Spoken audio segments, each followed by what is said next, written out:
প্রথম জাগরণে। তুমি বৃক্ষ আদি প্রাণ, ঊর্ধ্বশীর্ষে উচ্চারিলে আলোকের প্রথম বন্দনা।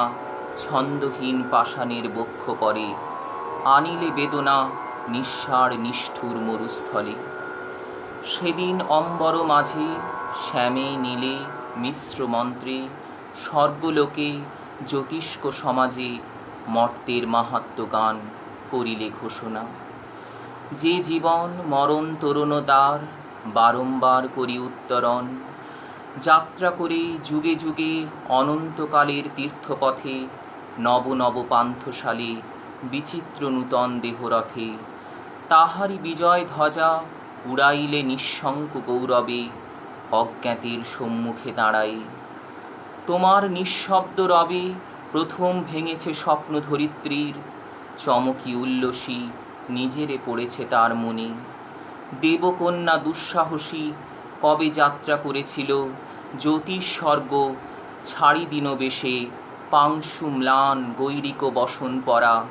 খণ্ডকালে দেশে অমরার আনন্দেরে খণ্ড খণ্ড ভোগ করিবারে দুঃখের সংঘাতে তারে বিদীর্ণ করিয়া বারে বারে নিবিড় করিয়া পেতে।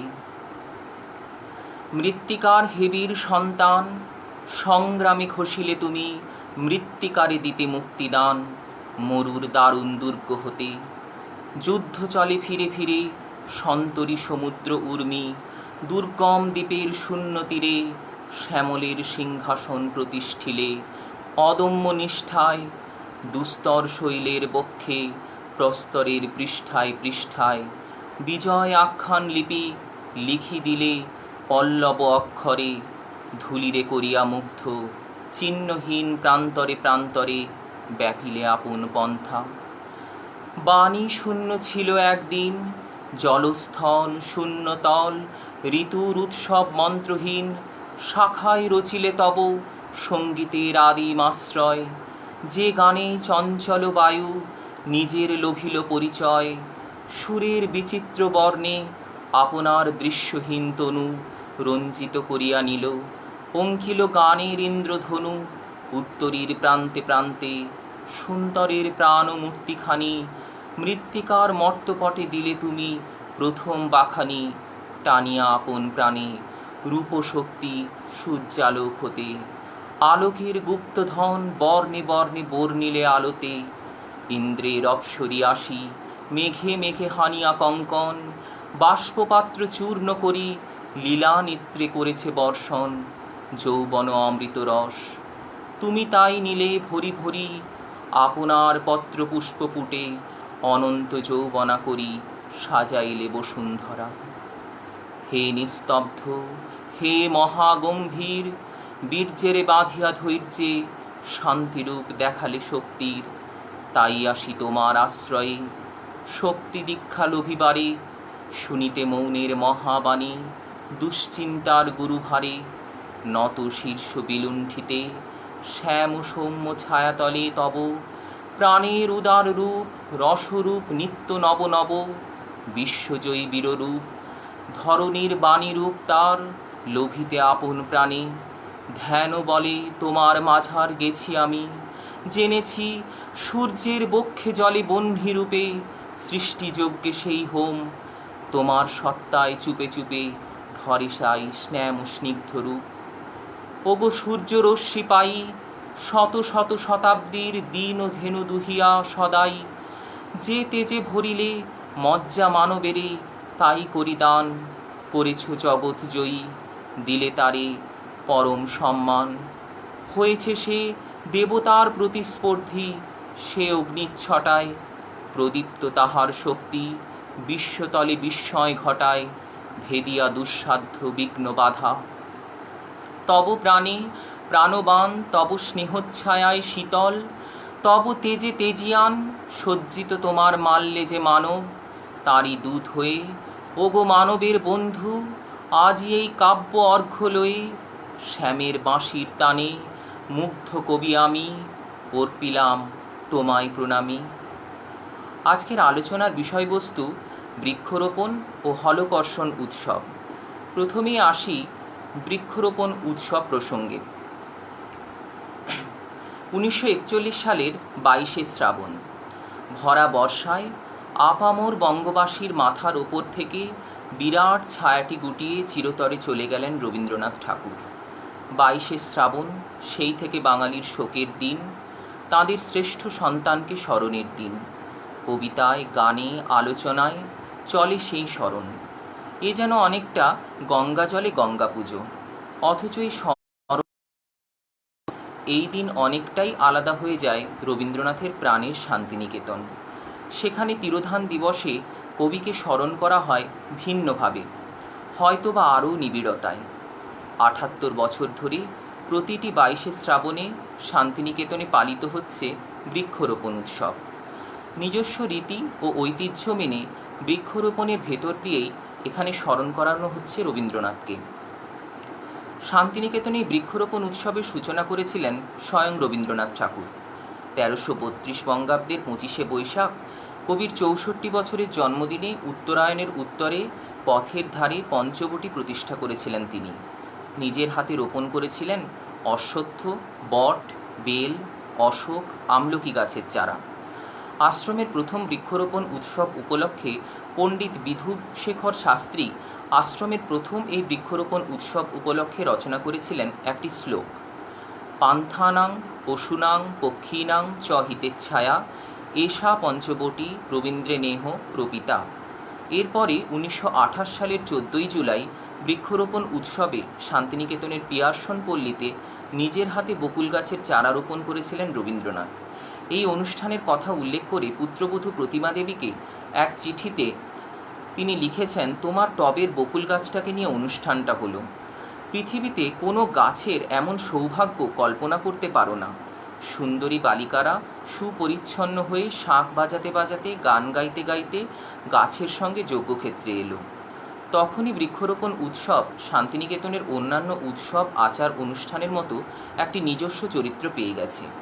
কোনোবার এই উৎসবের দিন কবিতা পাঠ করেছেন রবীন্দ্রনাথ, কখনো লিখেছেন গান। 1936 সালে শান্তিনিকেতন আশ্রমের ঘেরাটোপ ছাড়িয়ে ভুবনডাঙ্গায় আয়োজিত হলো বৃক্ষরোপণ আর বর্ষামঙ্গল উৎসব। প্রতিষ্ঠা হলো গ্রামের বিরাট জলাশয়ের। 1941 সালে বৃক্ষরোপণ উৎসব দেখে যেতে পারেননি কবি। তার মৃত্যুর মাসখানেক পরে রথীন্দ্রনাথ ঠাকুরের উদ্যোগে অনুষ্ঠিত হলো বৃক্ষরোপণ উৎসব। এরপর কবির মৃত্যুদিনেই অনুষ্ঠিত হতে শুরু করল বৃক্ষরোপণ উৎসব। এ যেন প্রকৃতির হাজারো জন্মের ভিতরে রবীন্দ্রনাথকে, রবীন্দ্রনাথের স্বপ্নকেই পুনর্স্থাপন করতে চাওয়া, বলতে চাওয়া মৃত্যু আদতে শেষ নয়, তা হলো জন্মের অমোঘ গন্তব্য। আজও শান্তিনিকেতন ও শ্রীনিকেতনের ছাত্রছাত্রী, শিক্ষক শিক্ষিকা সহ ভবনের কর্মচারী বৃন্দেরা সকলেই অংশ নেন এই অনুষ্ঠানে। ভোরের বৈতালিক থেকে শুরু করে বিকেলে শোভাযাত্রা সহযোগে বৃক্ষরোপণ করার প্রক্রিয়াটি সম্পূর্ণ হয় ভিন্ন ভিন্ন মনোগ্রাহী অনুষ্ঠান ও কর্মসূচির মধ্য দিয়ে। নিছক বৃক্ষরোপণ নয়, তার সঙ্গে জুড়ে থাকা ঐতিহ্যবাহী সমস্ত আচার ও অনুষ্ঠানও এই উৎসবকে অন্য মাত্রা দিয়েছে। যে চারাগাছটি রোপিত হবে সেই গাছটিকে মনোরম সাজে সজ্জিত পালকির মতো দেখতে একটি পালঙ্কতে চাপিয়ে নিয়ে যাওয়া হয় পঞ্চকন্যা ও ছত্রবাহক সহযোগে। সঙ্গে চলে নাচ, গানের সমারোহে শোভাযাত্রা। এরপর একটি নির্দিষ্ট স্থানে গাছটিকে রোপণ করা হয়। বৃক্ষরোপণে ব্যবহৃত পালঙ্ক ও পঞ্চকন্যার সাজে ব্যবহৃত অলঙ্কার তৈরির কাজে যুক্ত থাকেন কলাভবনের ছাত্রছাত্রী, শিক্ষক শিক্ষিকারাই। এই অনুষ্ঠান পর্বটিকে বেশ কয়েকটি অংশে বিভক্ত করা যেতে পারে, যেমন ফুল সংগ্রহ। উৎসবের দিন ভোরবেলা কলাভবনের ছাত্ররা স্নান সেরে সংগ্রহ করে আনে টাটকা রঙিন ফুল। পরিমাণ নেহাত কম নয়, নাম জানা অজানা সব ধরনের ফুলকে একত্রিত করলে তৈরি হয় ছোট্ট আকারের একটা ঢিপি। এরপর তৈরি হয় অলঙ্কার গড়া। সংগ্রহ করা বিভিন্ন ধরনের ফুল দিয়ে তৈরি করা হয় পঞ্চকন্যার জন্য বাহারি নানান ধরনের অলঙ্কার। এই কাজটি দলবদ্ধভাবে করে থাকেন ভবনের ছাত্রীরা। পঞ্চকন্যার জন্য তৈরি হয় টিকলি, কানের দুল, মাথার মুকুট, হাতের চূড় ও বালার মতো নয়নাভিরাম সমস্ত অলঙ্কার। এরপর পঞ্চকন্যারা সজ্জিত হন। বৃক্ষরোপণ উৎসবে রীতি মেনে কলাভবনেরই 5 জন ছাত্রীকে সাজানো হয় পঞ্চকন্যা হিসেবে। এই পঞ্চকন্যারা পৃথিবীতে জল, বায়ু, অগ্নি, মৃত্তিকা ও প্রাণ এই পঞ্চভূতের প্রতিনিধি। এদের হাতে থাকা জলের পাত্র জলকে, হাত পাখা বায়ুকে, ধূপদানির ধূপ আগুনকে, মাটির তাল মৃত্তিকাকে ও শাঁখ শুভ আওয়াজকে প্রতিকায়িত করে। পঞ্চকন্যার পরনে রবীন্দ্রনৃত্যের অনুকরণে থাকে শাড়ি, সঙ্গে উত্তরীয় ও ফুলের অলঙ্কার। পঞ্চকন্যার উত্তরীয় ও শাড়ির পাড়ের রং আলাদা হয়, যথাক্রমে কমলা, সবুজ, হালকা নীল, হলুদ ও লাল। এরপর পঞ্চপুত্রেরা সুসজ্জিত হন। পাঠভবনের খুদে 5 জন ছাত্রকে সাজানো হয় পঞ্চপুত্র হিসাবে। এদের পরনের পাঞ্জাবির রং, মাথায় থাকা মুকুটের নকশা এবং কপালে আঁকা টিপ যথাক্রমে ক্ষিতি, অপ, তেজ, মরুত ও বোমকে চিহ্নিত করে। এরপর ছত্র ও পালকিবাহককে সাজানো হয়। পঞ্চকন্যার পাশাপাশি ছত্র ও পালকিবাহককে সাজানো হয় 6 জন ছাত্রকে, যাদের মধ্যে 2 জন ধরেন ছত্র এবং 4 জন কাঁধে করে পালকি বহন করে থাকেন। এরপর সাজানো হয় ছত্র ও পালকি। চারাগাছটিতে রোপণ করতে নিয়ে যাওয়া হয় সুসজ্জিত পালকিতে করে বসিয়ে। পালকিটিও সাজানো হয় ভারী চমৎকারভাবে। পালকিবাহকের আগে ও পরে ছত্রবাহকের হাতের ছত্রটিকেও সুন্দর করে সাজানো হয়। ঐতিহ্যবাহী এই পালকি কাঠের তৈরি এবং ছত্রটি বেতের, যা নতুন নতুন নকশায় ও সাজে সাজানো হয় প্রত্যেকবার। এরপর দেওয়া হয় আলপনা। বৃক্ষরোপণের স্থানটিকে আলপনা দিয়ে সাজানো হয়। একসময় এই আলপনা আঁকতেন নন্দলাল বসু, মুকুল দে, অসিত হালদারের মতো মানুষেরা। পরবর্তীকালে গৌরীভঞ্জ, যমুনা সেন, ননীগোপাল ঘোষের হাতে এই আলপনা প্রাণ পেত। বর্তমানে সেই একই ধাঁচে ভবনের ছাত্রছাত্রীরাই এই আলপনা আঁকেন। দুপুর থেকে বিকেলের মধ্যে একটি নির্দিষ্ট সময় বিশাল শোভাযাত্রা সহযোগে ভবনের কোনো একটি স্থানে গাছটিকে রোপণ করা হয়। শোভাযাত্রার একেবারে সামনের সারিতে থাকেন পঞ্চকন্যারা। এরপর খোল, করতাল সহ ভবনের ক্ষুদে ছাত্রছাত্রীর দল। তারপরে সারিতে থাকেন 2 ছত্রবাহক, যাদের মাঝখানে পালকিবাহকের কাঁধে সুসজ্জিত এই পালকির মধ্যেই থাকে চারাগাছটি। ওই সময় রোপণ করবার স্থানে উপস্থিত থাকেন পঞ্চপুত্রেরা। চারাগাছটি রোপণ করবার মুহূর্তে পাঠ করা হয় শ্লোক। শাঁখ বাজিয়ে, পাখার বাতাস ও ধূপ দিয়ে চারাগাছটিকে রোপণ করা হয়। গাছটি রোপণ করেন বিশ্বভারতীর উপাচার্য স্বয়ং। স্পষ্টতই কবিগুরুর প্রয়াণ দিবসের এই বৃক্ষরোপণ উৎসব আর 5টি বৃক্ষরোপণ উৎসবের থেকে চরিত্রগতভাবে আলাদা। নিছক গাছ লাগানো নয়, এখানে আসলে বরণ করা হয় প্রকৃতিকে, প্রাণকে। এ আসলে একটি বহমান দর্শনের উদযাপন। রবীন্দ্রনাথের মৃত্যুদিনেও তার দর্শনকে বাঁচিয়ে রাখার উদযাপনও বটে। এবারে আসি হলকর্ষণ উৎসব প্রসঙ্গে। হলকর্ষণ উৎসব কেন? রবীন্দ্রনাথ কেন এই উৎসবের সৃষ্টি করেছিলেন? এটি কি শুধুই উৎসব? এই উৎসবে বাঙালি, রবীন্দ্র অনুরাগী বা কৃষক প্রজাদের দায়বদ্ধতা থেকে মুক্তি কতটুকু? এই উৎসব কি শুধু শ্রীনিকেতনের মধ্যেই সীমাবদ্ধ থাকবে, নাকি রবীন্দ্রনাথ ঠাকুরের এই মন্ত্র সারা বিশ্বের কাছে পৌঁছে দেওয়া প্রয়োজন? শ্রীনিকেতনের হলকর্ষণ উৎসব প্রসঙ্গে রবীন্দ্রনাথ লিখেছেন, হলকর্ষণ আমাদের প্রয়োজন অন্নের জন্য, শস্যের জন্য। আমাদের নিজেদের প্রতি কর্তব্য পালনের জন্য এই হলকর্ষণ। কিন্তু এর দ্বারা বসুন্ধরার যে ক্ষতি হয় তা নিবারণ করবার জন্য আমরা কিছু ফিরিয়ে দিই যেন। শান্তিনিকেতন এবং শ্রীনিকেতনের প্রাণের উৎসব হচ্ছে এই হলকর্ষণ। এই হলকর্ষণ উৎসব প্রতি বছর শান্তিনিকেতনে 23শে শ্রাবণ পালন করা হয়ে থাকে। প্রায় 80 বছরের জীবনকালে রবীন্দ্রনাথের সাহিত্যকর্ম ও ভাবনায় বৈচিত্র্য যেমন তেমনি গঠনমূলক ও স্বাবলম্বী সমাজ সংগঠন ভাবনাতেও তার স্বকীয়তার অভাব নেই। এক জীবনে বিপুল সাহিত্য সম্ভার রচনার পাশাপাশি তিনি প্রায় 50 বছর গ্রামীণ ভারতবর্ষের পল্লী পুনর্গঠন নিয়ে ভেবেছেন এবং তাকে বাস্তবায়িত করতে দুঃসাধ্য কর্মের ব্রত গ্রহণ করেছেন। রবীন্দ্রনাথের পল্লী পুনর্গঠন কর্মসূচির মূলে ছিল একদিকে অর্থনৈতিক উন্নতি, অন্যদিকে শিক্ষা, স্বাস্থ্য ও সমাজের উন্নতি, যেখানে কৃষি একটি গুরুত্বপূর্ণ স্থান অধিকার করে আছে। শ্রীনিকেতন ছিল পল্লীগুলির জীবন ও জীবিকার উন্নতি ঘটানোর সোপান। শ্রীনিকেতনের পরিকল্পনায় একদিকে ছিল সামগ্রিক উন্নয়নের চিন্তা, আর অন্যদিকে ছিল শিলাইদহ প্রতিসরে পারিবারিক জমিদারি দেখভালে পল্লী উন্নয়নের সাফল্য ও ব্যর্থতার অভিজ্ঞতা। এই অভিজ্ঞতাই রবীন্দ্রনাথকে শ্রীনিকেতনে পল্লী উন্নয়নের সঠিক নীতি এবং পন্থা নির্ধারণে সাহায্য করেছিল। জমিদারি চালাবার সুবাদে রবীন্দ্রনাথ উপলব্ধি করেছিলেন, কৃষি হচ্ছে অর্থনীতির মূল ভিত্তি। কৃষির উন্নতি হলেই দেশের উন্নতি ঘটবে। কৃষিবিদ্যায় স্নাতক হয়ে দেশে ফিরে এলে রবীন্দ্রনাথ পুত্র রথীন্দ্রনাথকে কৃষি ও পল্লী পুনর্গঠনে সামিল হওয়ার আহ্বান জানিয়ে তিনি বলেন, আমি যেসব কাজ করতে চেয়েছিলুম কিন্তু এখনও হাত দিতে পারিনি, তোকে সেগুলি করতে হবে। বিশেষত কৃষির উন্নতির চেষ্টা করতে হবে। রবীন্দ্রনাথ জমিদারকে জমির জোঁক, প্যারাসাইট বা পরাশ্রিত জীব বলে উল্লেখ করেছেন এবং তাদের হাত থেকে নিরীহ পল্লীবাসীর মুক্তি চেয়েছেন। রবীন্দ্রনাথের এই উপলব্ধির মধ্যে আমরা কৃষিতে মাটির গুরুত্ব, বিজ্ঞান সহায় চাষের ভাবনা, কৃষিতে সমবায়ের ভাবনা, জমিতে চাষির সত্ত্ব, কৃষক জীবনে মানোন্নয়নে লোকশিক্ষার গুরুত্ব উপলব্ধি করে শান্তিনিকেতন এবং শ্রীনিকেতনে দুটি পৃথক মেলার আয়োজন, কৃষিতে হলকর্ষণ, বৃক্ষরোপণ, নবান্নের মতো উৎসবের সূচনা, পল্লী পুনর্গঠনে তার কৃষি চিন্তাভাবনা এবং অভিজ্ঞতার পরিচয় বহন করে। 1912 সালে রায়পুরের জমিদার কর্নেল নগণ্যপ্রসন্ন সিংহের কাছ থেকে কেনা সুরুল কুঠিবাড়িতে 6 ফেব্রুয়ারি 1922 কৃষি ও গোপালনের মাধ্যমে রবীন্দ্রনাথ পল্লী সংগঠনের কাজের সূচনা করেন। প্রথমে এর নাম ছিল সুরুল ফার্ম, কাগজপত্রে পরিচয় ছিল department of agriculture, Santiniketan.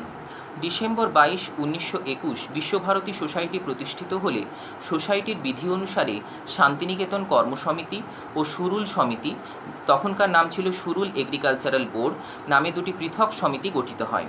26শে December 1923 Visva Bharati সোসাইটির বার্ষিক পরিষদের সভায় সংবিধান সংশোধনকালে সুরুল সমিতির পরিবর্তে নামকরণ করা হয়েছিল শ্রীনিকেতন সমিতি। শ্রীনিকেতনের গুরুত্ব উপলব্ধি করে রবীন্দ্রনাথ লিখেছেন, শ্রীনিকেতনের ইনস্টিটিউট অব রুরাল রিকনস্ট্রাকশন নামটিও এই সময় থেকেই ব্যবহৃত হয়ে আসছে। শ্রীনিকেতনের মর্মকথা, ফিরে চল মাটির টানে, যে মাটি আঁচল পেতে চেয়ে আছে মুখের পানে। গানটি রবীন্দ্রনাথ শ্রীনিকেতন প্রতিষ্ঠার 1 মাস পরেই রচনা করেন, 23শে ফাল্গুন 1328 সাল। আমেরিকার কৃষি অর্থনীতিবিদ লেনার্ড নাইট কে এলমহার্স্ট, যিনি নিজেকে চাষা বলে অভিহিত করতেন, শ্রীনিকেতনের প্রথম সচিব এবং ডিরেক্টর হিসেবে নিযুক্ত হন এবং 1921 থেকে 1924 সাল পর্যন্ত তিনি শ্রীনিকেতনেই ছিলেন। লেনার্ড নাইট কে এলমহার্স্ট এবং ডরোথি স্ট্রেটের আর্থিক আনুকূল্যে শ্রীনিকেতনে পল্লী পুনর্গঠনে কাজের অগ্রগতি ঘটে। পল্লী সংগঠন এবং কৃষি ও কৃষি সংক্রান্ত গবেষণার যে কর্মযজ্ঞ শ্রীনিকেতনের সূচনা পর্ব থেকেই শুরু হয়েছিল, তার মাধ্যমে রবীন্দ্রনাথ চেয়েছিলেন সমগ্র ভারতবর্ষে তাকে ছড়িয়ে দিতে। শ্রীনিকেতন সংলগ্ন গ্রামগুলির মূল জীবিকা কৃষিকে বাঁচাতে তিনি উপলব্ধি করেছিলেন, গ্রামগুলি না বাঁচিলে বাংলা উৎসন্নে যাইবে। প্রবাসী পত্রিকা, ফাল্গুন 1333 বঙ্গাব্দ। শ্রীনিকেতন কর্মকাণ্ডে রবীন্দ্রনাথ ল্যাব টু ল্যান্ড প্রথায় কৃষি সম্প্রসারণের কাজ চালাতেন এবং সেচের জন্য পুকুর সংস্কার, খনন করে রবিশস্য, শীতকালীন চাষে গ্রামবাসীকে উৎসাহিত করতেন। প্রথম দিকে শ্রীনিকেতনে 50 বিঘা চাষযোগ্য জমি ও একটি বড় পুকুর নিয়ে কৃষিকার্য চলত, যা পরবর্তীতে 80 বিঘায় বেড়ে দাঁড়ায়। শ্রীনিকেতন ডায়েরি, রবীন্দ্রভবন লেখাগার। 1929 সালে শ্রীনিকেতন শান্তিনিকেতন সংলগ্ন প্রায় 700 একর ডাঙা জমি সরকারি অধিগ্রহণের পরে বিশ্বভারতীর আওতাভুক্ত হয়, যার 200 বিঘা স্থানীয় সাঁওতালদের মধ্যে কৃষিকাজের জন্য বিলি করা হয়েছিল। 1923 সালে শ্রীনিকেতন খামারের জন্য 6000 টাকায় একটি অস্টিন ট্রাক্টর কেনা হয়েছিল। এলমহার্স্ট নিজেই এই ট্রাক্টর চালাতেন। 1929 সালে 3000 টাকায় একটি ফোর্ডসন ট্রাক্টর কেনা হয়। এর আগেই 1926 সালে কৃষিতে জমির উর্বরতা এবং ফসলের উৎপাদন বাড়াতে সবুজ সারের সঙ্গে বিঘা প্রতি এমোফস রাসায়নিক সারের ব্যবহার শুরু হয়েছিল। ধান, আখ, গম, আলু, তামাক, বিট, গাজর, ফুলকপি প্রভৃতি আনাজের সঙ্গে কলা, পেয়ারা, আনারস প্রভৃতি ফলের পরীক্ষামূলক চাষ হতো। গোখাদ্যের জন্য নেপিয়া ও গিনি ঘাস, কলাই, জোয়ার প্রভৃতির চাষ হতো এবং শাইলো প্রথায় তার সংরক্ষণের ব্যবস্থা করা হতো। 1931 সালে পরীক্ষামূলকভাবে শ্রীনিকেতনে কর্পূর, খয়ের, এলাচ, লবঙ্গ, দারুচিনি প্রভৃতি লাগানো হয়। সূচনা পর্বে অর্থাৎ 1922 সালে শ্রীনিকেতন কৃষি বিভাগের সঙ্গে শ্রীনিকেতন গোশালাও অন্তর্ভুক্ত ছিল। সিন্ধ্রি, জার্সি, হরিয়ানা প্রভৃতি জাতির গরু এখানে ছিল। পরবর্তীকালে মন্টগোমারি ষাঁড় আনা হয়। ভালো গরু উৎপাদনের উদ্দেশ্যে গ্রামগুলিতে ভালো ষাঁড় দেওয়া হতো। 1933 সালে যমুনাপুরী মাদি ছাগল এবং একটি মদ্দা ছাগল নিয়ে গোটারি চালু হয়। 1924 সালে শুরু হয় হাঁস ও মুরগি পালন। লেঘর্ন, রোড আইল্যান্ড প্রভৃতি জাতের মুরগি পালন করা হতো। 1927 সালে কৃষির সঙ্গে মৎস্য চাষও যুক্ত হয়। একইভাবে মৌমাছি প্রতিপালনের উদ্যোগও নেওয়া হয়। এইভাবে 1922 সালে মাত্র কয়েকটি গরু ও বাছুর নিয়ে বৈজ্ঞানিক পদ্ধতিতে চাষবাসের যে কর্মযজ্ঞ শুরু করেছিলেন, তা ক্রমে আশেপাশের বেশ কয়েকটি গ্রামে বিস্তার লাভ করে। শ্রীনিকেতন প্রতিষ্ঠার কিছুকাল পরেই রবীন্দ্রনাথ এলমহার্স্টকে লিখেছিলেন, "This is why all the kind when Sriniketan has been struggling to grow into a form, I was intently that it shouldn't only have a shape but also light, so that it might transcend its immediate limits of time, space, and some spatial purpose. A lighted lamp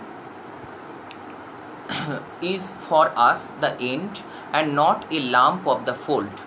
poet and প্লাউম্যান Rabindranath Tagore. পল্লী উন্নয়নের কাজে বহু শ্রম ও অর্থব্যয়ের পরেও রবীন্দ্রনাথকে অপমান, অসম্মান ও সমালোচনার সম্মুখীন হতে হয়েছিল।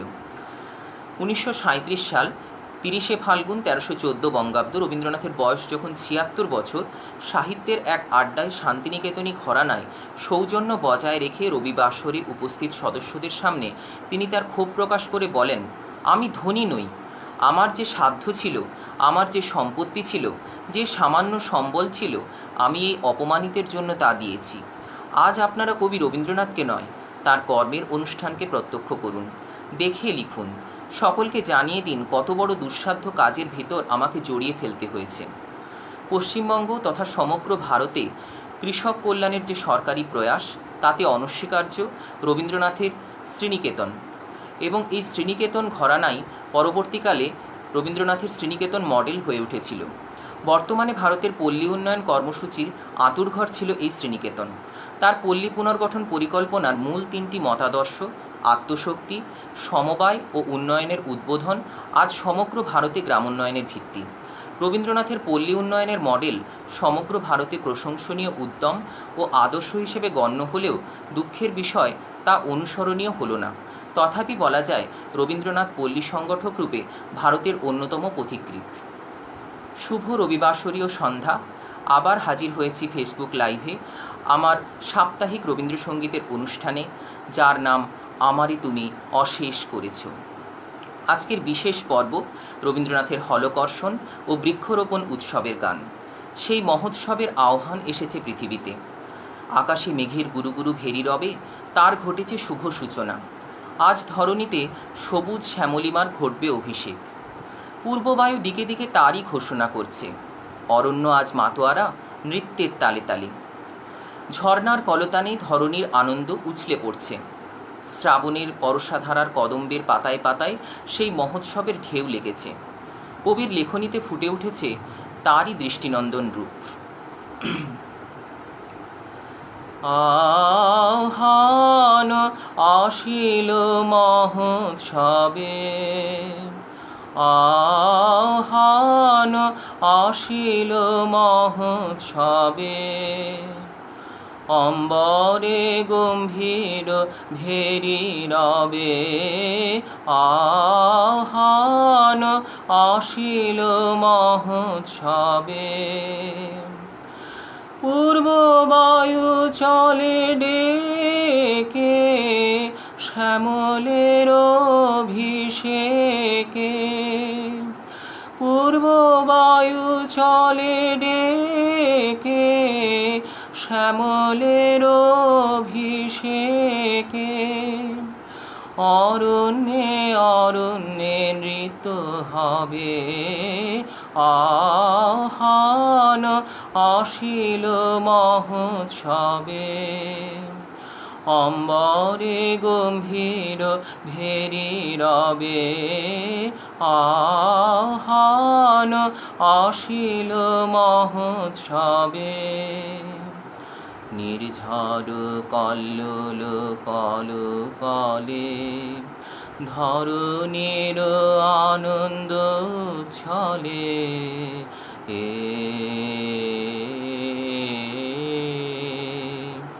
নির্ঝর কল্লোল কল কলে ধরণীর আনন্দ ছলে।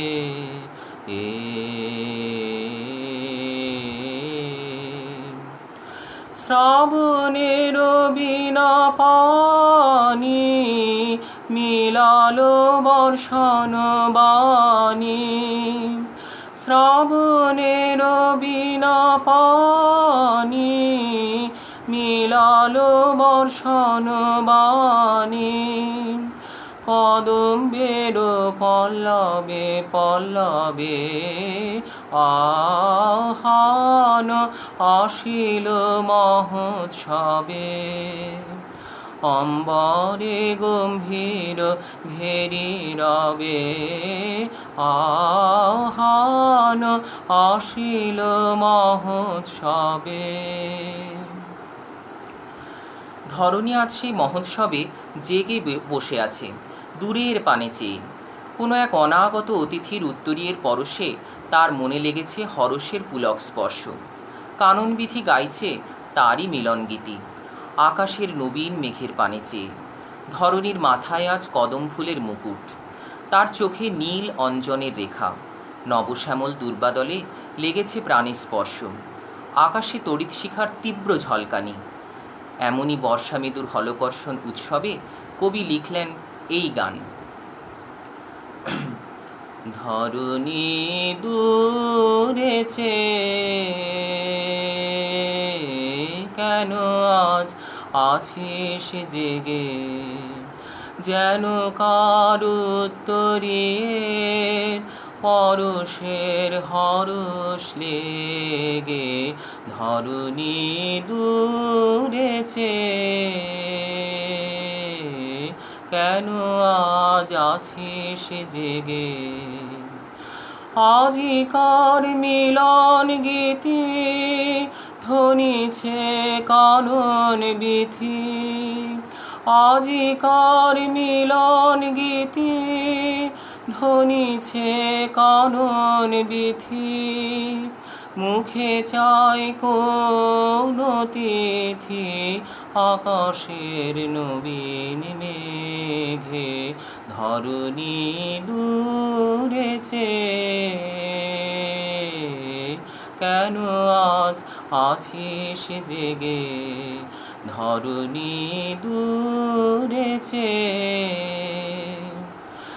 ঘিরেছিস মাথায় বসন কদমের কুসুম ডোরে, সেজেছিস নয়ন পাতে নীলিমার কাজল পরে। ঘিরেছিস মাথায় বসন কদমের কুসুম ডোরে, সেজেছিস নয়ন পাতে নীলিমার কাজল পরে। তোমার ওই বক্ষ তলে নবশ্যাম দুর্বাদলে, তোমার ওই বক্ষ তলে নবশ্যাম দুর্বাদলে। আলোকের ঝলক ঝলে পরাণের পুলক বেগে। ধরণী দূরে কেন আজ আছিস জেগে। ধরণী দূরে মৃত্তিকার তৃষাদীর্ণ বুকে যখন সুতীব্র অস্থির হাহাকার, তখনই মেঘমেদুর অম্বরে আবির্ভাব ঘটেছে ঘন গৌরবে নবযৌবনা বর্ষার। তাই ধরণীও চাইছে সেই বৃষ্টিরসের বর্ষণে তার তাপের বাঁধন কাটুক, তার হৃদয় হয়ে উঠুক শ্যামল শোভন। অঝোর শ্রাবণ ধারায় বনের গাছে গাছে ফুটে উঠুক আনন্দের সোনার কদম ফুল। আকাশ অরণ্য সমগ্র নিখিল ধরা পাক পূর্ণতা। তার ঝড়ো ঝড়ো বাড়িধারায় নয়নে লাগুক স্নিগ্ধতার মায়াঞ্জন। শ্রাবণের বাড়িধারার পরম দর্শন উদ্ভাসিত হোক বিজুলির আলোকে। তাই তৃষাদীর্ণ শুষ্ক মৃত্তিকা থেকে ধ্বনিত হলো এই গান। তাপের বাঁধন কাটুক রসের বর্ষণে, হৃদয় আমার শ্যামল বধূর করুণ স্পর্শনে। তাপের বাঁধন কাটুক রসের বর্ষণে, হৃদয় আমার শ্যামল বধূর করুণ স্পর্শনে। তাপের বাঁধন কাটুক রসের বর্ষণে। অঝোর ঝরণ শ্রাবণ জলে তিমির মেদুর বনাঞ্চলে ফুটুক সোনার কদম্ব ফুল নিবিড় হর্ষণে হৃদয় আমার, হৃদয় আমার শ্যামল বধুর করুণ স্পর্শনে তপের তাপের বাঁধন কাটুক রসের বর্ষণে। ভরুক গগন, ভরুক কানন, ভরুক নিখিল ধরা, দেখুক ভুবন মিলন স্বপন মধুর বেদনা ভরা। ভরুক গগন, ভরুক কানন, ভরুক নিখিল ধরা, দেখুক ভুবন মিলন স্বপন মধুর বেদনা ভরা। পরাণ ভরানো ঘন ছায়া জাল বাহির আকাশ করুক আড়াল, নয়ন ভুলুক বিজুলি ঝুলুক পরম দর্শনে হৃদয় আমার, হৃদয় আমার শ্যামল বধুর করুণ স্পর্শনে তপের তাপের বাঁধন কাটুক রসের বর্ষণে। মজার কথা হলো মাটির বুকের মধ্যেই আছে জলের ভাণ্ডার, কিন্তু মাটি সে জলের নাগাল পায় না। সূর্যের তাপে মাটি ওঠে তেতে, তার বুকের মধ্যে বন্দি জলরাশি বাষ্পীভূত হয়ে ওঠে আকাশপুরে। সেই জলরাশি ঘনীভূত হয়ে সুদূর শূন্যে আঁকে কাজল মেঘের সজল ছায়া। বজ্রমালা বহ্নি জ্বালায় তাকে জাগিয়ে তোলে, ঝঞ্ঝা কাঁদিয়ে বেড়ায় দিক বিদিকে। সেই মেঘ থেকে তখন ঝরে পড়ে আকুল বৃষ্টিধারা। এই বিজ্ঞানসম্মত বর্ণনায় নিখুঁত লেখনীতে ফুটিয়ে তুলেছেন কবি। মাটির বুকের মাঝে বন্দি যে জল মিলিয়ে থাকে, মাটি পায় না, পায় না, মাটি পায় না তাকে। মাটির বুকের মাঝে বন্দি যে জল মিলিয়ে থাকে, মাটি পায় না, পায় না, মাটি পায় না তাকে। মাটির বুকের মাঝে বন্দি যে জল মিলিয়ে থাকে, কবে কাটিয়ে বাঁধন পালিয়ে যখন যায় সে দূরে আকাশপুরে গো, তখন কাজল মেঘের সজল ছায়া শূন্যে আঁকে, সুদূর শূন্যে আঁকে। মাটি পায় না, পায় না, মাটি পায় না তাকে। মাটির বুকের মাঝে বন্দি যে জল মিলিয়ে থাকে, শেষে বজ্র তারে বাজায় ব্যথা বলে কাছে আসে বুকের তখন চোখের জলে নামে সেজে চোখের জলের ডাকে, আকুল চোখের জলের ডাকে। মাটি পায় রে, পায় রে, মাটি পায় রে তাকে। মাটির বুকের মাঝে জল মিলিয়ে থাকে, মাটি পায় না, পায় না, মাটি পায় না তাকে, মাটির বুকের মাঝে বন্দি যে জল মিলিয়ে থাকে। মাটি আজ কোনো কথাই শোনবার পাত্র নয়। সে সেই তৃষ্ণার জলের জন্য হয়ে উঠেছে আকুল। সে চাইছে তার বুকের ক্রূর বক্ষতল ভেদ করে, উৎসস্রোতের গূঢ় অন্ধকার ভেদ করে আসুক কলকল ছলছলক তৃষ্ণার জল। এদিকে রবিকর রয়েছে তার প্রতীক্ষায়। সূর্য চায় তার প্রখর রবিকিরণের সোনার টানে সেই তৃষ্ণার জলের মনে লাগুক গানের স্পর্শ। সে বেরিয়ে আসুক কঠিন মাটির বুক চিরে। এদিকে বাতাস হয়ে উঠেছে অশান্ত। সে দিকে দিকে বাজাচ্ছে তার মৃদঙ্গ রব। সে চায় আকাশের অঝোর ধারাবর্ষণে তার মৃদঙ্গ রবের সাথে করতালি দিক। কিন্তু কোনো এক মরুদৈত্য পাষাণ শৃঙ্খলে বন্দি করেছে সেই তৃষ্ণার জল।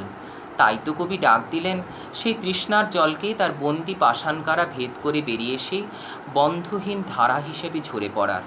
তার কলমে ফুটে উঠল এই গান। এসো এসো হে তৃষ্ণার জল, এসো এসো হে তৃষ্ণার জল, এসো এসো হে।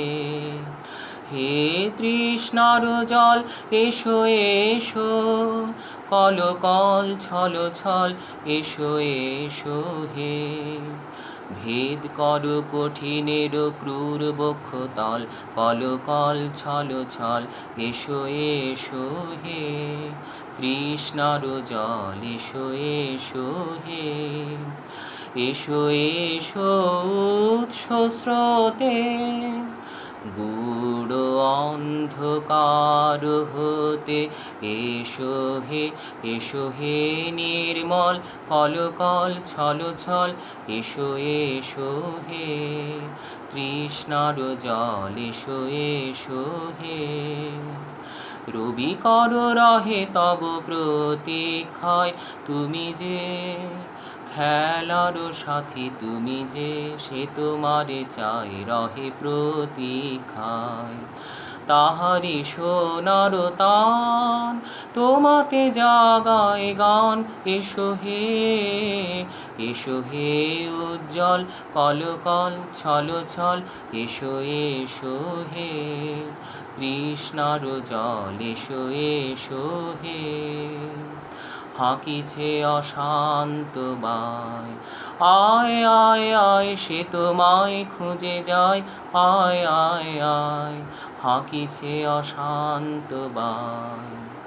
তাহার মৃদঙ্গ রবে করতালি দিতে হবে, এসো হে চঞ্চল কলকল ছল ছল এসো এসো হে তৃষ্ণার জল, এসো এসো হে।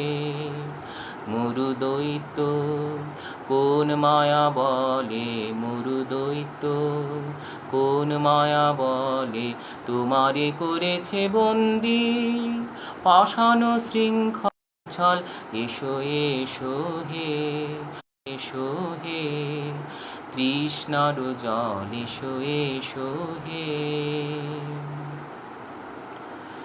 এদিকে হলকর্ষণ উৎসবের প্রস্তুতি সম্পূর্ণ। তাই তো কবি ডাক দিলেন সব কৃষককে সেই মাটির টানে একত্রিত হবার। সেই মাটি তার দিগঙ্গনার আঁচল পেতে আছে আমাদের মুখের পানে। তার বুক ফেটে উঠেছে তৃষ্ণার জল, তাতে মাটি ফিরে পেল প্রাণ। তার হাসিতে ফুটল ফুল, সে আজ ডাক দিয়েছে গানে গানে। তার কোল রয়েছে পাতা দিক থেকে দিগন্তরে, আমাদের জন্মমরণ তারই হাতের অলোক সুতোয় গাঁথা। তার হৃদয় গলা জলের ধারা আজ সাগর পানে আত্মহারা। সে বয়ে আনলো প্রাণের বাণী। তাই তো কবি হলকর্ষণ উৎসবের আহ্বান বাণী রচনা করলেন তার গানে গানে। ফিরে চল ফিরে চল ফিরে চল মাটির টানে, যে মাটি আঁচল পেতে চেয়ে আছে মুখের পানে। ফিরে চল ফিরে চল ফিরে চল মাটির টানে, যে মাটি আঁচল পেতে চেয়ে আছে মুখের পানে। ফিরে চল ফিরে চল মাটির টানে। তার বুক ফেটেই প্রাণ উঠেছে, হাসিতে যার ফুল ফুটেছে রে। বুক ফেটেই প্রাণ উঠেছে, হাসিতে যার ফুল ফুটেছে রে। ডাক দিল যে গানে গানে, ফিরে চল মাটির টানে। ফিরে চল মাটির টানে। দিক হতে ওই দিগন্তরে কোল রয়েছে পাতা, জন্ম মরণ তারি হাতের অলোক সুতোয় গাঁথা, ও সে অলোক সুতোয় গাঁথা। দিক হতে ওই দিগন্তরে কোল রয়েছে পাতা, জন্ম মরণ তারি হাতের অলোক সুতোয় গাঁথা, ও সে অলোক সুতোয় গাঁথা। তার হৃদয় গলা জলের ধারা, সাগর পানে আত্মহারা রে। হৃদয় গলা জলের ধারা, সাগর পানে আত্মহারা রে। প্রাণের বাণী বয়ে আনে, ফিরে চল মাটির টানে। যে মাটি আঁচল পেতে চেয়ে আছে মুখের পানে। ফিরে চল মাটির টানে। যে মাটি আঁচল পেতে চেয়ে আছে মুখের পানে। ফিরে চল মাটির টানে। এদিকে কবির আহ্বানে কৃষক শুরু করলো চাষ। তার বেলা কাটতে লাগলো সকাল থেকে সন্ধে মাঠে মাঠে। রৌদ্র ওঠে, বৃষ্টি পড়ে, বাঁশের বনে পাতা নড়ে। বাতাস ভরে উঠল চষা মাটির গন্ধে। ধরার বুকে রেখায় রেখায় জেগে উঠল সবুজ প্রাণীর শিহরণ স্পর্শ। কবি মেতে উঠলেন নৃত্য দোদুল ছন্দে। ধানের শীষে জাগল পুলক, ধরার মুখে ফুটল হাসি। কৃষক হলকর্ষণের মহানন্দে গেয়ে উঠল এই গান। আমরা চাষ করি আনন্দে, আমরা চাষ করি আনন্দে। মাঠে মাঠে বেলা কাটে সকাল হতে সন্ধে। আমরা চাষ করি আনন্দে, আমরা চাষ করি আনন্দে। মাঠে মাঠে বেলা কাটে সকাল হতে সন্ধে। আমরা চাষ করি আনন্দে, আমরা চাষ করি আনন্দে। রৌদ্র ওঠে, বৃষ্টি পড়ে, বাঁশের বনে পাতা নড়ে। রৌদ্র ওঠে, বৃষ্টি পড়ে, বাঁশের বনে পাতা নড়ে। বাতাস ওঠে ভোরে ভোরে, চষা মাটির গন্ধে। আমরা চাষ করি আনন্দে, আমরা চাষ করি আনন্দে। মাঠে মাঠে বেলা কাটে সকাল হতে সন্ধে। আমরা চাষ করি আনন্দে, আমরা চাষ করি আনন্দে। সবুজ প্রাণীর গানের লেখা, রেখায় রেখায় দেয় রে দেখা। মাতে রে কোন তরুণ কবি নৃত্য দোদুল ছন্দে। মাতে রে কোন তরুণ কবি নৃত্য দোদুল ছন্দে। ধানের শীষে পুলক ছোটে, সকল ধরা হেসে ওঠে। ধানের শীষে পুলক ছোটে, সকল ধরা হেসে ওঠে। অঘ্রাণেরই সোনার রোদে, পূর্ণিমারি চন্দ্রে। আমরা চাষ করি আনন্দে, আমরা চাষ করি আনন্দে। মাঠে মাঠে বেলা কাটে সকাল হতে সন্ধে। আমরা চাষ করি আনন্দে, আমরা চাষ করি আনন্দে। কৃষকের হাতের জাদুতে খেতে ফলে উঠল সোনার ফসল। কবি ডাক দিলেন সকল কৃষককে সেই ফসল কাটার। মাঠ তো প্রকৃত অর্থে আমাদের মিতা, তার সওগাতে আমাদের ঘরের আঙিনা সোনার ফসলে ভরে ওঠে। বাদলের স্পর্শে, রোদের কিরণে সে পেয়েছে পূর্ণতা। শ্যামল সবুজ সোনার বরণ ধানে আমাদের ভালোবাসার মাটি সেজে উঠেছে নতুন সাজে। তাই তো কবি নির্দেশ দিলেন নতুন ধান ঘরে তোলার মাধ্যমে প্রকৃতির সেই মহান দানের অর্ঘ্যকে গ্রহণ করার।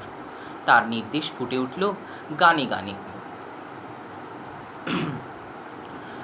আয় রে মোরা ফসল কাটি, ফসল কাটি, ফসল কাটি।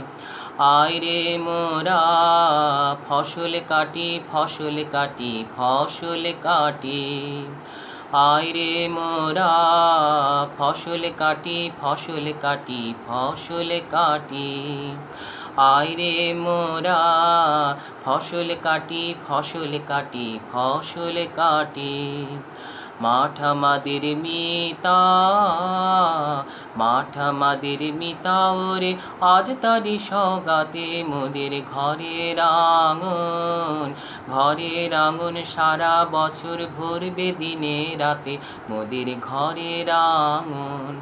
মোরা নেব তারি দান, তাই যে কাটি ধান, নেব তারি দান, তাই যে কাটি ধান, তাই যে গাহি গান, তাই যে সুখে খাটি মোরা ফসল কাটি ফসল কাটি ফসল কাটি। আয় রে মোরা ফসল কাটি ফসল কাটি ফসল কাটি। বাদল এসে রচেছিল ছায়ার মায়া ঘর, রোদ এসেছে সোনার জাদুকর, সে সোনার জাদুকর। বাদল এসে রচেছিল ছায়ার মায়া ঘর, রোদ এসেছে সোনার জাদুকর, সে সোনার জাদুকর। শ্যামে সোনাই মিলন, শ্যামে সোনাই মিলন হলো মোদের মাঠের মাঝে, মোদের ভালোবাসার মাটি, ভালোবাসার মাটি যে তাই সাজলো এমন সাজে মোদের ভালোবাসার মাটি। মোরা নেব তারি দান, তাই যে কাটি ধান, তাই যে গাহি গান, তাই যে সুখে খাটি মোরা ফসল কাটি ফসল কাটি ফসল কাটি। আয় রে মোরা ফসল কাটি ফসল কাটি ফসল কাটি, আয় রে মোরা ফসল কাটি ফসল কাটি ফসল কাটি। শুধু কি হলকর্ষণ? দিকে দিকে ধ্বনিত হল বৃক্ষরোপণ উৎসবের শুভ সূচনা। কবি নির্দেশ দিলেন মহাশূন্যে মরুবিজয়ের কেতন ওড়াবার। বৃষ্টিধারার করুণার পুণ্যে ধরণীর বুকে লেগেছে কোমলতার স্পর্শ, তার ধূলিমলিন দীনতা হয়েছে ধন্য। মৌনি মাটির মর্মের গান ধ্বনিত হয়েছে মর্মর রবে। বৃক্ষ শাখার মাধুরী ভরে উঠেছে ফুলে ফলে। পথিক বন্ধুকে সে দিয়েছে ছায়ার আসন, নীলাম্বরের কোল দিয়েছে মাতিয়ে। উষায় তার শাখায় জেগেছে গানের আশা, সন্ধ্যার আধারে সে জাগিয়েছে বিরাম গভীর ভাষা। সে রচনা করেছে সুপ্ত গীতের বাসা। সেই উদার প্রাণ বৃক্ষরাজি রোপণের উৎসবে কবি রচনা করলেন এই গান। মরু বিজয়ের কেতন উড়াও শূন্যে, উড়াও উড়াও হে প্রবল প্রাণ, ধূলিরে ধন্য করো ধন্য করো, করুণার পুণ্যে ধন্য করো করো হে কোমল প্রাণ। মরু বিজয়ের কেতন উড়াও হে শূন্যে, উড়াও উড়াও হে প্রবল প্রাণ, ধূলিরে ধন্য করো ধন্য করো, করুণার পুণ্যে ধন্য করো করো হে কোমল প্রাণ। মরু বিজয়ের কেতন উড়াও শূন্যে, উড়াও উড়াও হে প্রবল প্রাণ। মৌনি মাটির মর্মের গান কবে উঠিবে ধ্বনিয়া ধ্বনিয়া, মর্মর তব রবে। মৌনি মাটির মর্মের গান কবে উঠিবে ধ্বনিয়া ধ্বনিয়া, মর্মর তব রবে। মাধুরী ভরিবে ফুলে ফলে পল্লবে, ফুলে ফলে হে মোহন প্রাণ, ধূলিরে ধন্য করো ধন্য করো, করুণার পুণ্যে ধন্য করো করো হে কোমল প্রাণ। মরু বিজয়ের কেতন উড়াও হে শূন্যে, উড়াও উড়াও হে প্রবল প্রাণ, ধুলিরে ধন্য করো ধন্য করো, করুণার পুণ্যে ধন্য করো করো হে কোমল প্রাণ। মরু বিজয়ের কেতন উড়াও হে শূন্যে, উড়াও উড়াও হে প্রবল প্রাণ। পথিক বন্ধু ছায়ার আসন পাতে এসো, এসো শ্যাম সুন্দর, এসো বাতাসের অধীর খেলার সাথী, এসো এসো বাতাসের অধীর খেলার সাথী, এসো মাতাও নীলাম্বর। উষায় জাগাও শাখায় গানের আশা, সন্ধ্যায় আনো আনো বিরাম গভীর ভাষা, রচিয়ে দাও রাতে সুপ্ত গীতের বাসা, রচিয়ে দাও। হে উদার প্রাণ, ধুলিরে ধন্য করো ধন্য করো, করুণার পুণ্যে ধন্য করো করো হে কোমল প্রাণ। মরু বিজয়ের কেতন উড়াও হে শূন্যে, উড়াও উড়াও হে প্রবল প্রাণ, ধুলিরে ধন্য করো ধন্য করো, করুণার পুণ্যে ধন্য করো করো হে কোমল প্রাণ। মরু বিজয়ের কেতন উড়াও হে শূন্যে, উড়াও উড়াও হে প্রবল প্রাণ। আজকের অনুষ্ঠান শেষ করব, তার আগে বলে রাখি সামনেই অরণ্য সপ্তাহ। 14ই জুলাই থেকে শুরু হচ্ছে অরণ্য সপ্তাহ। চলুন আমরা সকলে মিলে গাছ লাগাই। পরিবেশ বাঁচাতে, মানব সভ্যতা রক্ষা করতে এছাড়া আর কোনো পথ নেই। বৃক্ষের শ্যামবঙ্কিম ভঙ্গিতে, চঞ্চল কলসঙ্গীতে শাখায় শাখায় জেগে উঠুক প্রাণ আনন্দ কোলাহল। তার নতুন পাতায় সূর্যের সোনার রোদের ঝিলিকে জাগুক নাচের শিহরণ। বনের পাতায় পাতায় ধ্বনিত হোক মর্মর গীত। শ্রাবণের বারিবর্ষণে তার পাতায় পাতায় ঝরে পড়ুক অমরাবতীর ধারা জল। তাই বৃক্ষরোপণের এই মহোৎসবে নতুন গাছ লাগানোর শপথ নিয়ে অনুষ্ঠান শেষ করছি এই গান দিয়ে। আয় আয় আমাদের অঙ্গনে, আয় আয় আমাদের অঙ্গনে, অতিথি বালক তরুদল, মানবের স্নেহ সঙ্গনে চল, চল আমাদের ঘরে চল, আয় আয় আয় আমাদের অঙ্গনে, অতিথি বালক তরুদল, মানবের স্নেহ সঙ্গনে চল, চল আমাদের ঘরে চল, আয় আয় আয় আমাদের অঙ্গনে। শ্যামবঙ্কিম ভঙ্গিতে, চঞ্চল কলসঙ্গীতে, শ্যামবঙ্কিম ভঙ্গিতে, চঞ্চল কলসঙ্গীতে দারিণী আয়। শাখায় শাখায় প্রাণ আনন্দ কোলাহল, আয় আয় আয় আমাদের অঙ্গনে, অতিথি বালক তরুদল, মানবের স্নেহ সঙ্গনে চল, চল আমাদের ঘরে চল, আয় আয় আয় আমাদের অঙ্গনে। তোদের নবীন পল্লবে নাচুক আলোক সবিতার, দে পবনে বন বল্লভে মর্মর গীত উপহার। তোদের নবীন পল্লবে নাচুক আলোক সবিতার, দে পবনে বন বল্লভে মর্মর গীত উপহার। আজি শ্রাবণের বর্ষণে আশীর্বাদের স্পর্শনে, আজি শ্রাবণের বর্ষণে আশীর্বাদের স্পর্শনে, পড়ুক মাথায় পাতায় পাতায় অমরাবতীর ধারা জল, আয় আয় আয় আমাদের অঙ্গনে, অতিথি বালক তরুদল, মানবের স্নেহ সঙ্গনে চল, চল আমাদের ঘরে চল, আয় আয় আয় আমাদের অঙ্গনে, আয় আয় আয় আমাদের অঙ্গনে। সকলে ভালো থাকবেন, সুস্থ থাকবেন, সঙ্গে রাখবেন। দেখা হবে আবার পরবর্তী রবিবাসরীয় সন্ধ্যায়। শুভরাত্রি, নমস্কার।